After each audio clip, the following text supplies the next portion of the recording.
There's an irony of me being a Chelsea fan after the season we've had and asking you about Spurs' season, which I perceive to have been a bad season. The weird thing is they're still in with a chance of getting Champions League football. I don't think they'll do it. But it has been a chaotic season at, I was about to say White Hart Lane, the Tottenham Hotspur Stadium.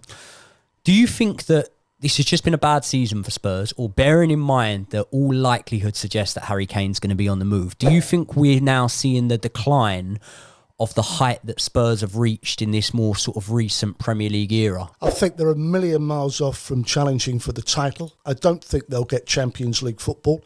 I think that's a disaster. I think they have an owner that everyone wants out. They have their top man who will leave. It's a question of when, I believe. I think ultimately he looks at Manchester United and he looks to move away from Tottenham. It's got to be this summer. I think after Newcastle, he says, do you know what? It's an embarrassment. And you feel for a player like him. Are they going to win trophies? How long left does he have?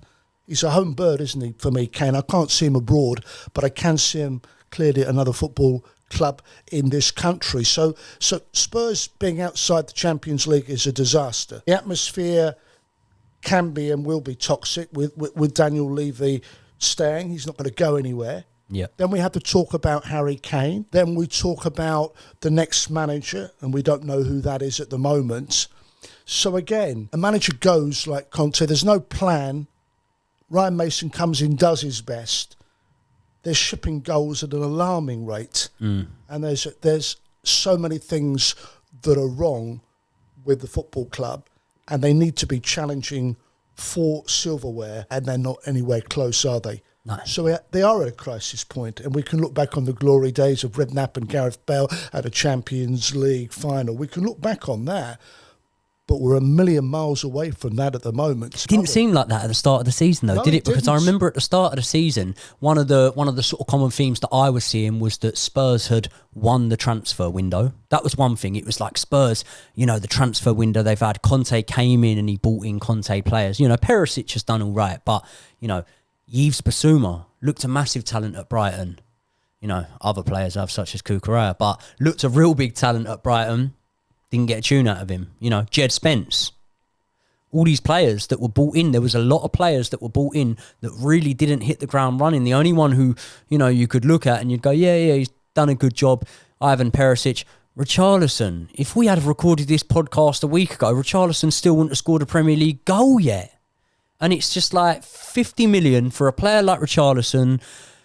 The recruitment was poor. Now that is something that I don't actually think you can use as a stick to beat Daniel Levy with, because he invested in Conte. He actually got a top manager and he backed that manager to an extent. So I think that that's something that the fans can't have too much of a grievance about. But you can say what they like about the stadium. They can do NFL games there. Beyonce will do a concert there. Anthony Joshua might box there. That doesn't mean anything to the Tottenham fans. The Tottenham fans want silverware. They want to compete.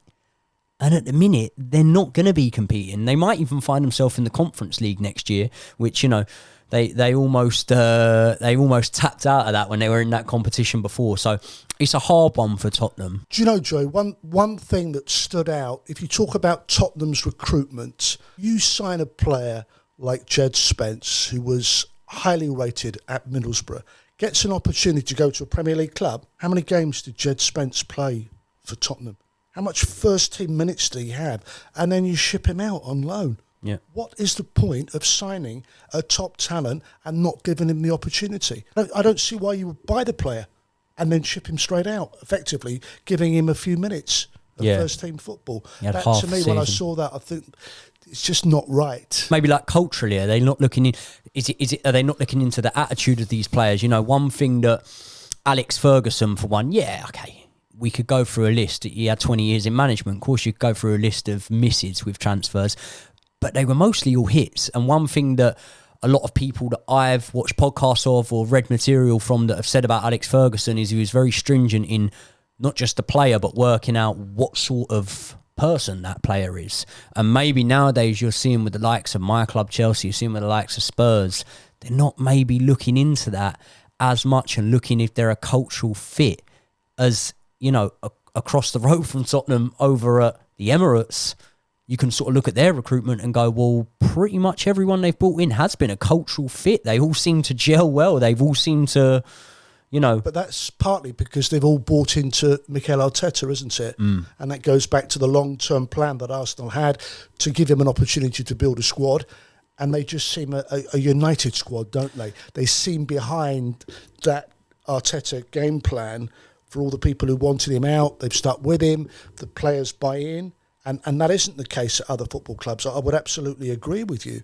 But if you're talking about Tottenham investing money, millions and millions and millions of pounds, you would do your preparatory work on the player's character, surely. Being that Chelsea have now obviously missed out on Luis Enrique, and it looks like we're going to go with Pochettino. Do you think that could be a straight swap there? Tottenham fans wanted Poch, Chelsea fans, a lot of them wanted Luis Enrique. Do you think it could be a straight swap that we see Pochettino in the dugout at Stamford Bridge and maybe Luis Enrique heading over to the Tottenham Hotspur Stadium? Well, if I was Daniel Levy and I'm looking for a manager next season, then Luis Enrique would be high up on my list. Suggestions at the moment seem to be that Nagelsmann would also have a chance. Company, obviously, what he did at Burnley and Anderlecht before that. I still put Potter in there because I believe Levy is an admirer of Potter.